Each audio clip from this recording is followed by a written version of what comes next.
Dạ rồi, em xin chào tất cả các anh chị nha. Xin giao lưu của các anh chị là một cô vú nhân anh chị nha. Kèm đầu cái quanh bụng á, cái quanh bụng trên giữa nhân anh chị nha, là nó 50 nha.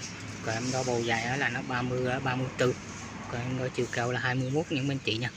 Một cô vú nha. Đây. Một cô vú nu rất là bự nhân anh chị nha. Em đo cái quanh bụng này nè. 50 nhân anh chị nha. Đây, cô vú.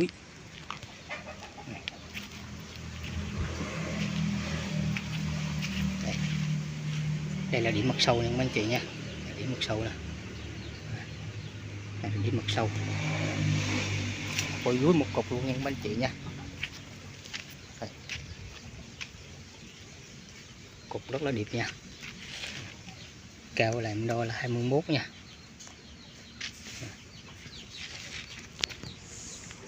Rồi, cảm ơn các anh chị xem bài và ủng hộ mình nha. Bôi dưới nha.